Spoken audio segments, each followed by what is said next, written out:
Shavuot Daf Yudchet, premier sujet du Daf. Celui qui s'approchait de sa femme et elle lui a dit qu'elle est devenue Tméa. Si c'était un moment où elle ne risquait pas de l'être, eh bien, il est anous, il est patour. Par contre, il doit faire attention de ne pas se séparer immédiatement, mais d'attendre que s'annule tout profit. Mais s'il se séparé immédiatement, un Talmid Chacham qui l'a fait Bemezid, il est patour de Korban, il n'y a pas de Korban sur le Mezid. Un Maharetz, il est Chayav Korban. Si c'était un moment où elle risquait de devenir Tméa, il est évidemment Chayav, un Korban déjà pour le fait de s'être rapproché d'elle. Et sur la séparation, si c'est un Talmid Chacham qui l'a fait Bemezid, il s'est séparé immédiatement au lieu d'attendre, il est patour parce qu'il n'y a pas de Korban sur le Mezid. Et si il ne savait pas qu'il n'a pas le droit de se séparer immédiatement, il est chayav sur la séparation et korban. Par contre, donc ça en fait deux, un pour s'être rapproché d'elle et un pour la séparation. Et ça, c'est pour un Talmid Chacham qui a compris tout de suite, dès qu'il a entendu qu'elle était tuméa, il a compris qu'il avait fauté. Un Maharet qui ne savait pas qu'il n'avait pas le droit de s'approcher d'elle à un moment où elle risquait de devenir tuméa. Donc il n'a pas appris qu'il a fauté entre les deux avérotes. Les deux avérotes sur les deux avérotes, il n'amène qu'un seul korban. Deuxième sujet du daf. La Gemara ramène une preuve de deux Mishnayot pour dire qu'il est chayav et sur la séparation, s'il s'est séparé immédiatement, la preuve est de notre Mishnah, et une autre Mishnah dans Masechet Nida qui dit que il est chayav sur le fait de s'être rapproché d'elle, c'est le risqué de devenir tméa à ce moment-là. Troisième sujet du daf. Donc, on a vu que s'il est séparé immédiatement, il est chayav. Qu'est-ce qu'il doit faire? Et la Gemara dit, il doit planter ses 10 ongles. Dans le Shulchan Aruch, on parle des orteils. Et attendre un petit peu que ça annule tout profit. De là se développe une sugia entière, à savoir celui qui fait une avéra avec une femme interdite, alors que physiquement il était comme un mort. Est-ce que c'est considéré comme une avéra ou pas?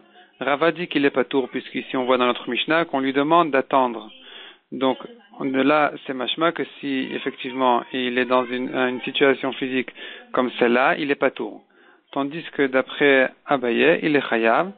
Et notre Mishnah qui dit que s'il a attendu un peu, il est patour. Et sinon, il est chayav. C'est pas la preuve que s'il a attendu un peu, il est patour.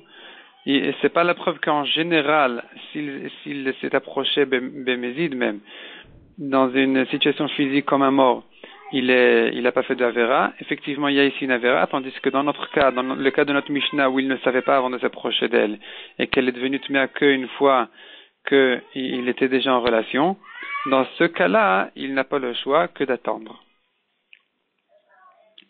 La Gemara ajoute que d'après Abaye, dans le cas de notre Mishnah, il s'agit d'un moment où il était anous complètement, puisque c'était un moment où elle ne devait pas être tméa. Donc, c'est là où, s'il s'est séparé comme un mort, il est patour, et sinon, s'il s'est séparé immédiatement, il n'est chayav qu'un seul korban.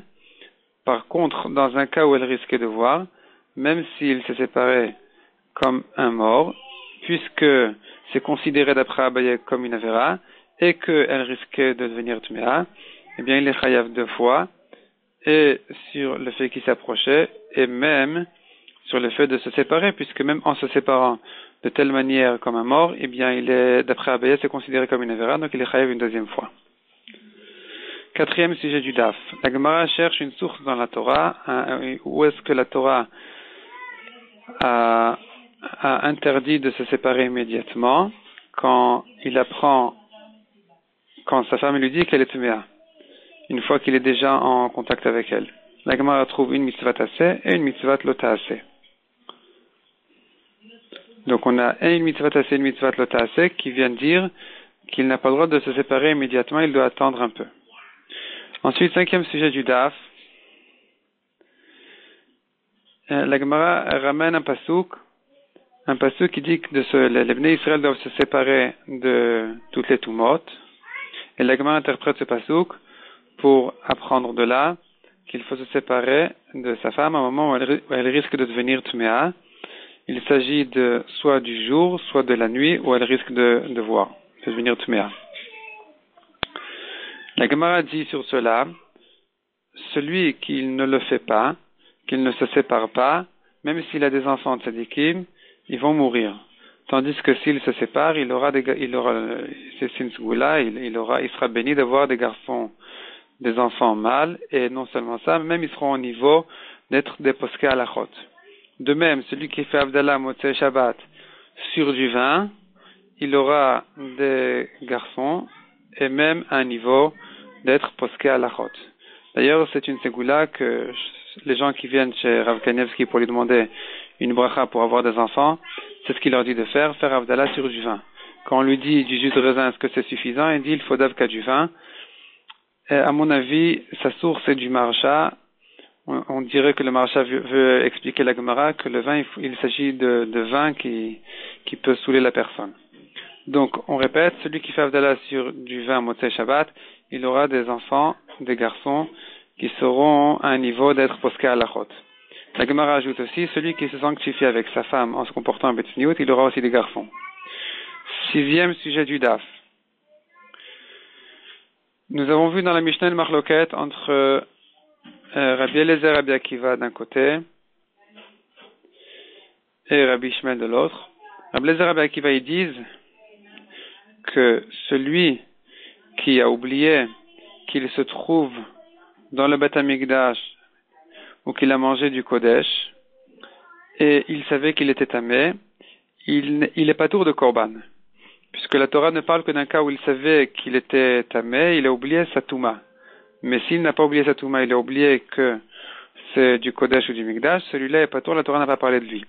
Rabbi Eliezer et Rabbi Akiva, ils ramènent chacun sa propre dracha. Rabbi Eliezer, il ramène la dracha du pasuk qui dit Asheret Sevene Alam, donc il a oublié qu'il a touché un Sheret. Rabbi Akiva amène un autre pasuk qui dit il a oublié qu'il était tamé. De ces deux pasukim là on voit que la Torah n'est mechayev de Korban que dans un cas où il a oublié la Touma.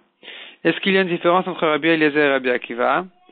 Deux possibilités. Première possibilité, dit la Gemara, il y a une différence entre eux.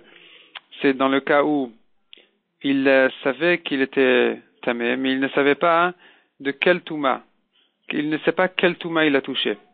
Donc d'après Rabbi Eliezer qui dit qu'il faut qu'il sache qu'il a touché du Sheretz, s'il ne sait pas est-ce qu'il a touché un Sheretz ou une Nevela, il n'est pas tour de Korban. D'après Rabbi Akiva qui apprend de l'autre pasuk, on voit qu'il a oublié qu'il était tamé, mais on voit pas qu'il avait besoin de savoir de quel Touma il s'agit. Eh bien, même s'il ne sait pas de quel Touma il s'agit, et qu'après il a oublié qu'il était tamé, il est chayav de Korban. Ça, c'est une possibilité. Deuxième possibilité, là, dans le daf suivant, la Gemara ramène l'avis de Rabbi Yochanan et de Rav Sheshet qui disent qu'il n'y a aucune afkamina entre Rabbi Eliezer et Rabbi Akiva. Et donc, d'après les deux, il suffit de savoir qu'il était tamé et d'avoir oublié qu'il était tamé pour être chayav s'il est rentré comme ça au Mikdash ou qu'il a mangé un korban et qu'après il a compris sa faute. Eh bien, même sans savoir de quel touma exactement il s'agissait, même s'il ne savait pas avant de rentrer au Mikdash ou de manger du Kodesh, mais que après il a appris de quel touma exactement il s'agissait, c'est suffisant pour le rendre chayav de korban. Voilà l'explication du Likuta Halachot du Chafetz Chaim dans notre Gemara. Et la halacha, elle est comme eux. La halacha, elle est comme Rabbi Yochanan et Rav Sheshet. À savoir que même s'il ne savait pas avant de fauter de quel touma exactement il s'agissait, mais qu'après avoir fauté, il a compris de quel touma exactement il s'agissait, eh bien, il est chayav de korban chatat olav yored.